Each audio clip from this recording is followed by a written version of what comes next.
trying to make this poor schmuck who showed up to your protest into something a lot bigger than he is. Okay, he's just trying to survive, and he's on your side. You don't have many voters left. You might want to try to hang on to them without demonizing and vilifying your own people. Trying to make this poor schmuck.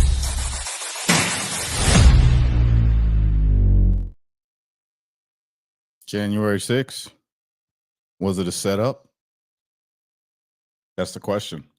I think with these new reports that just came out, some light is being shed on some suspicious characters that me and all the other J6ers that I told you about have been talking about. What am I saying right now?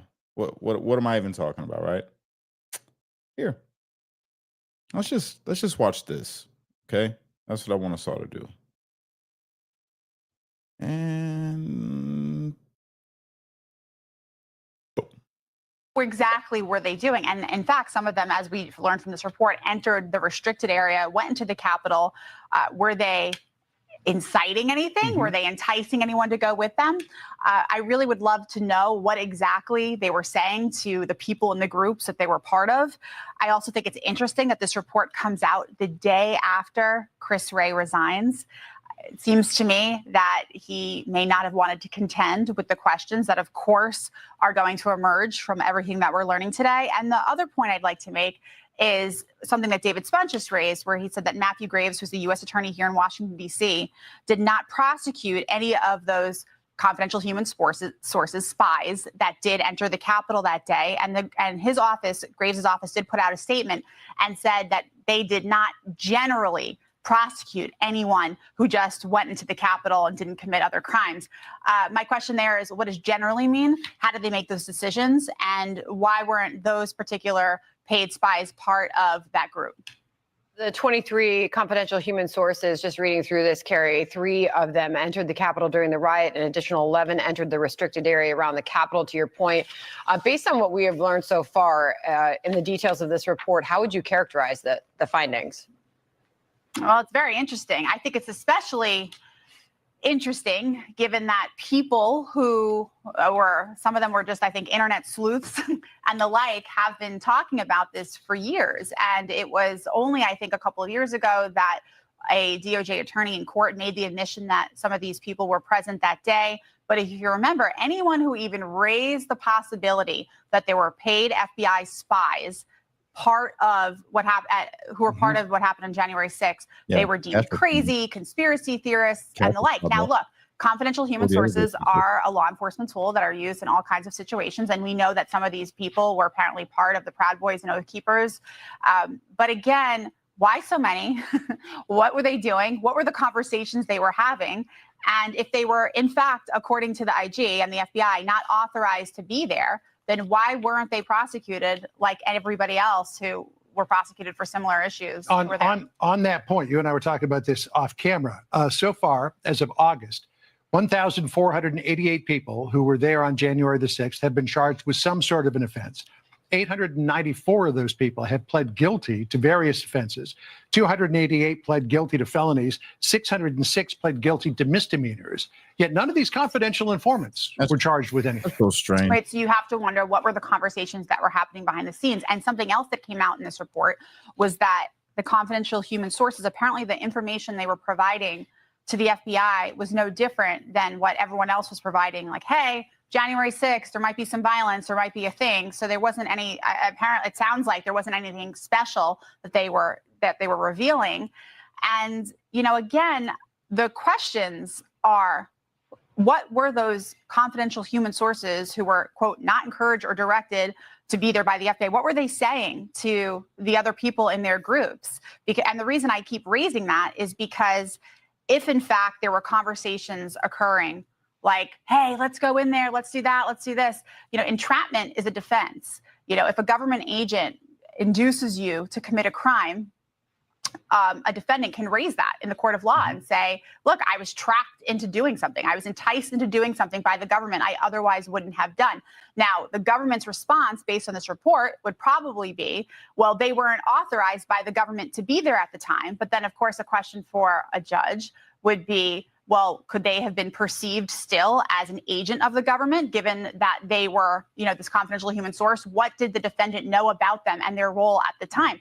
I just think this report raises more questions, but certainly at a minimum, gives some credibility to people who have been saying this for so many years. Oh, like And me. I assume that we're never going to learn the names Like or the Ryan identities Nichols. of the confidential informants. So Well, that will leave open the Government question as killer. to who it was. We got What exactly were they doing? And All right. Well, with that, I just want to say, told you so. That's all. Told you. Told you.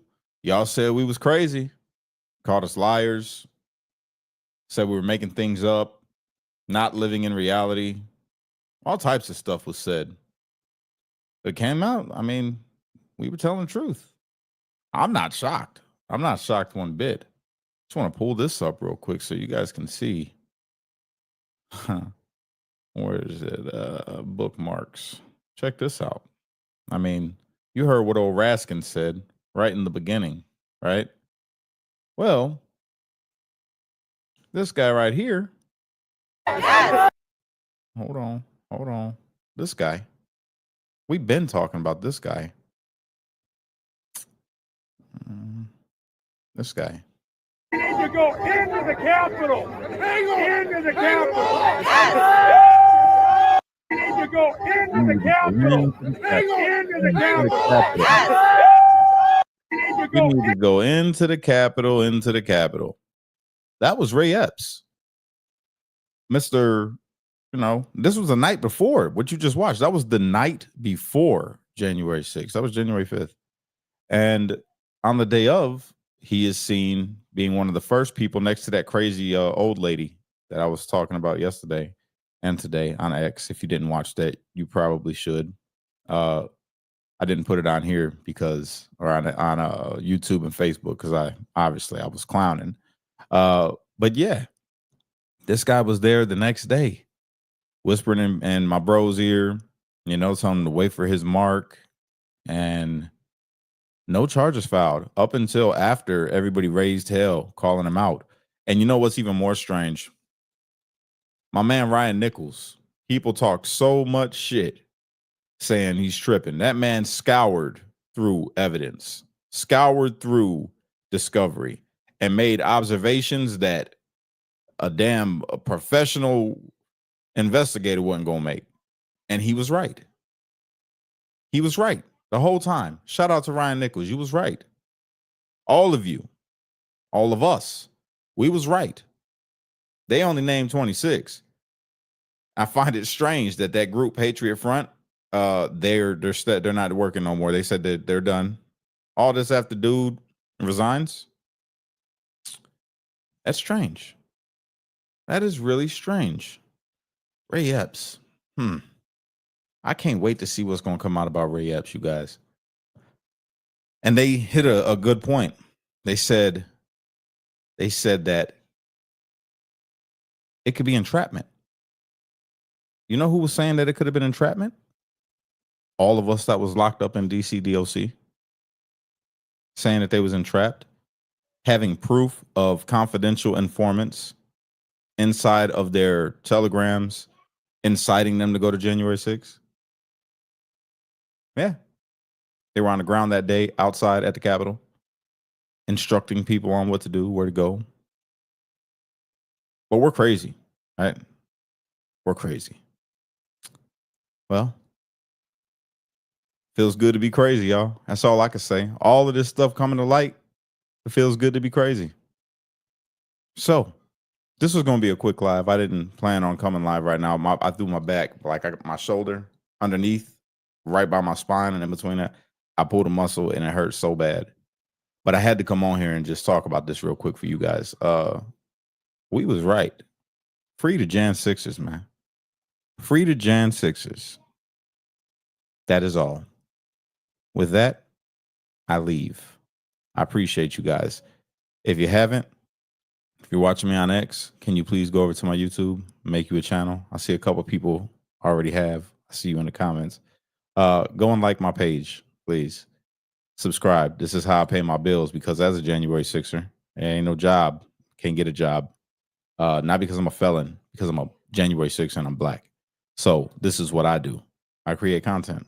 And so all you got to do is subscribe, like a video, maybe share one for your boy. If you really want to support, you can send a super chat, become a member, or you could buy a shirt.